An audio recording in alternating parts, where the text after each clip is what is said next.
Yeah, I mean, obviously him for me was obviously easy to see that he would become a coach because he was the assistant, and it felt like this was a natural progression for him.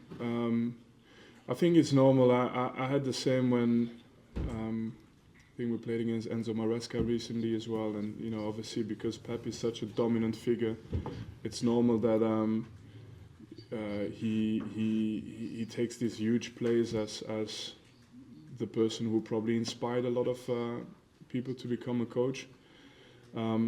But then for me, the thing is, if you look at the evolution of Mikel's team and what they do and how they do it, you can't forget that he's got a very rich history with other coaches as well and at other clubs. And what you see in his game is just incredible physicality of the team, attention to detail to every phase. Of course, the set pieces, everybody knows it, but it's a team that has very, very few weaknesses in any phase of play, and that's something that is also Mikel's character and his attention to detail. And yeah, of course,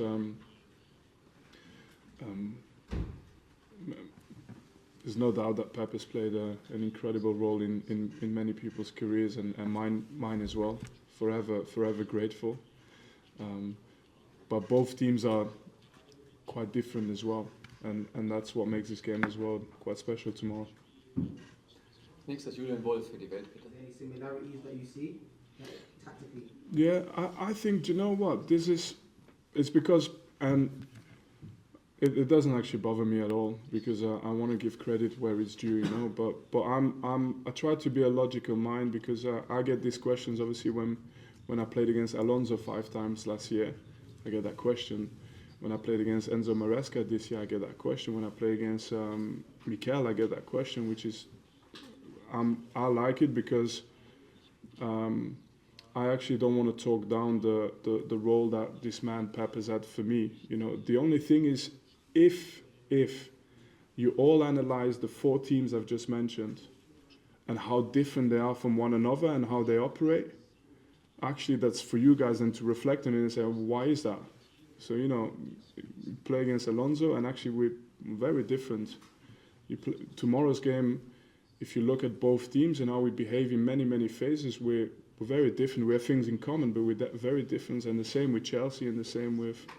And that's for me interesting, sort of look at, actually, yes, but look at the differences and why is that? It's for you to figure out. Yeah. Hi, The last row, Vincent. Back to those long balls and stop-start tactics. I mean, in your time back to Manchester City when you were the champion, we only had Stoke City and Tony Pulis, right?